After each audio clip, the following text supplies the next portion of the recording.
first fight week for the UFC. Is it living up to the hype so far? Is it what you expected to this point? Yeah. I'm lucky because I've got a crew that have had a lot of fights in the UFC, so everyone kind of let me know what to expect and what's going to happen. So yeah, everything's just going as I've been told and just been enjoying it. And what have these last couple of months been for you? Obviously, we saw the Contender Series, the way that played out with the eye poke. Then you're told you're going to go on Dana White's looking for a fight, and now here you are in the UFC in Boston fighting Greg Hardy. Yeah, it was crazy. After the Contender fight, when I got told from Dana that I'll be on looking for a fight, and I think that was only a few weeks after the Contender fight. So I went home to get ready, but found out one of my best mates, he fought in Thailand, and he actually had to have 2 brain surgeries because he had a brain bleed and he's in a coma there. So I went straight to Thailand there, and I stayed with him as long as I could, and then came back home just to do maybe 2 weeks training before they're looking for a fight in Hawaii. But found out I got the Boston contract, the Boston fight. So yeah, just trained as well as I could in the time that I had, and yeah, I'm happy as to be here. Has that been hard to focus? Obviously, with a traumatic incident like that, was it tough at all to stay focused on the task at hand? Yeah, it is. It's weird how it worked out though, because me and my mate used to always talk about, he always wanted me to fight Greg Hardy ever since we saw him fighting a Contender, and I get the fight that he wanted me to have, and with it how he's going over in Thailand, he should be able to fly home around the same time that I get back from Boston. So when I get back home to Australia, I'll go back over to Thailand until he comes home, and then get him set up and give him the good news hopefully when he wakes up. Do you feel like the stars are aligning for this whole thing? I mean, that's just like something out of a movie. Yeah, it does. It's why it's been weird, because it's hard, but it feels like everything's kind of faded to work out the way that it is. So yeah, I'm happy. That's all the motivation that I need. What have you made with Greg's transition from professional football to MMA? Have you been impressed with what he's been able to do? Yeah, I have been actually. Like, coming from one top area in your sport and then transitioning over successfully so far, like it's hard to make it in one big sport. I've struggled my whole life just to be in the UFC, and he's already played in the NFL and fought in the UFC. So you got to give him props. He's very athletic. A lot of guys, when they fight Greg, it's a very personal thing because of his past. How do you react to fighting a guy like Greg Hardy who has a checkered past? Yeah, personally for me, I'm fighting for something else. So the only thing on my mind is my boy Sai. So everything else is just a blur to me. I'm just focused on one thing, just for Sai, and I'm just gonna win this fight for him, and that's all that matters to me. Do you see a lot of holes in his game going back and watching his fights? Yeah, like you can see he hasn't fought for that long, so he's still got a lot to build up. But when you're that talented and athletic, you can make up for holes until you come across people that are more well-rounded for you. So yeah, obviously I've got a bit more fighting experience, but he's just got that freak athleticism. You came up on the scene, went to Ultimate Fighter, Contender Series. Obviously, Contender Series freak thing happened. Dana White still praised you, had high things to say about you. Debut, you're in this huge, high-profile fight. What do you think that means, that the UFC and Dana White believes in you that much?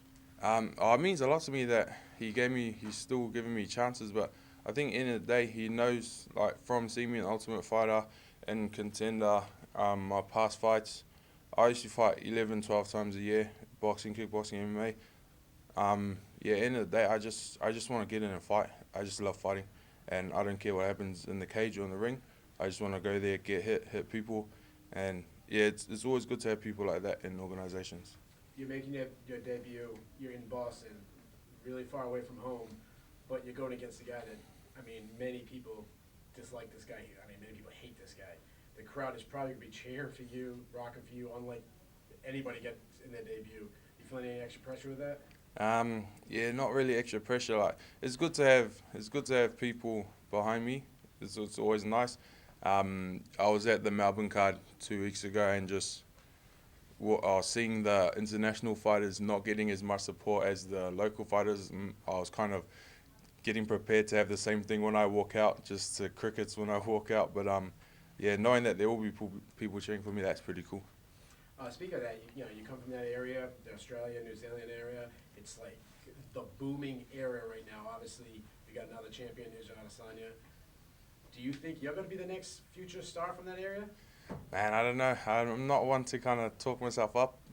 Like I said, I just love fighting and I get to do it for a living, so I'm happy. But I know that no matter what happens with our fighters on this side of the world, the takeover is going to keep going. We've got crazy guys. I can go back home to New Zealand.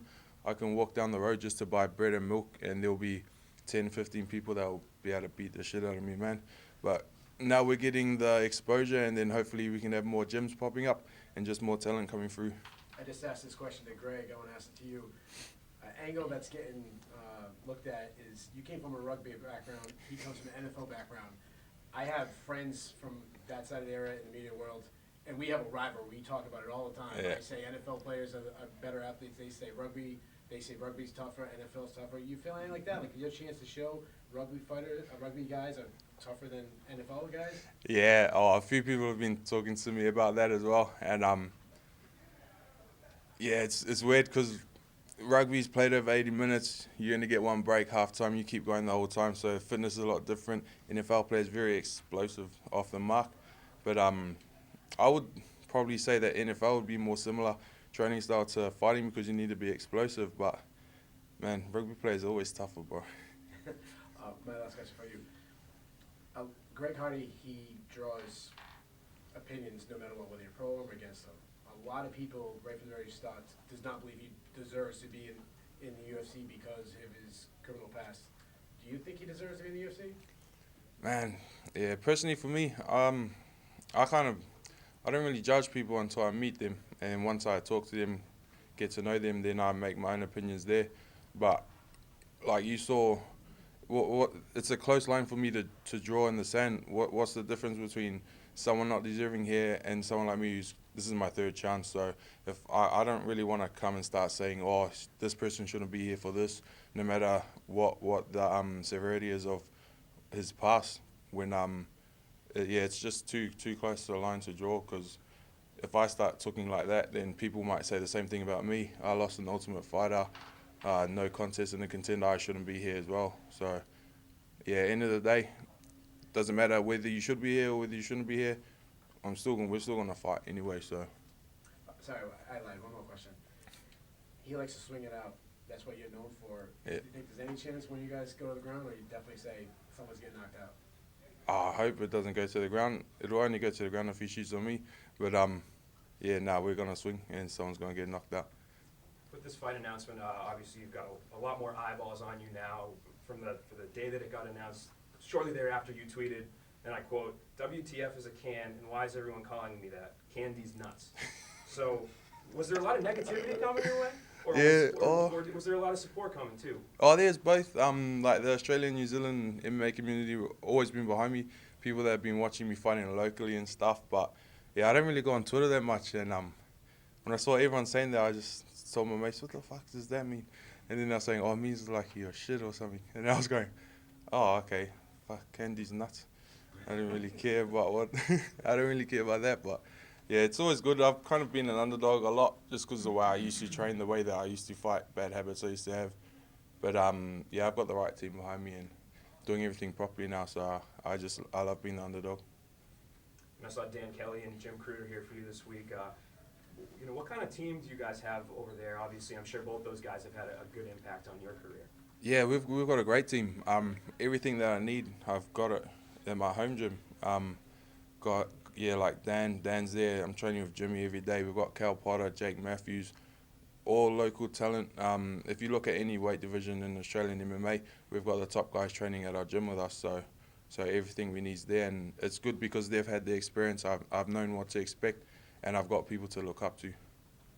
How do you visualize this all playing out? When you close your eyes, you think about the ins and outs of the fight. How do you see it all getting done? How do you see yourself getting your hand raised? Oh, I'm not really allowed to visualize stuff because when I close my eyes, I see spinning back kick to the head and then backflip and then might take him down and go for a twister. So I try not to visualize. My coach tells me what I'm meant to do in every situation, and I just listen to what he says. You also have one of the best Tapology pictures in the game. Will we be seeing any magic marker coming out with abs for this one? No, I'm trying to have real ones. I'm trying to hopefully have real ones, but we'll see because the UFC take bad angles when they take photos. That's the only reason that I haven't had abs so far. All right, thanks, Ben. Thanks, man. Thanks, guys.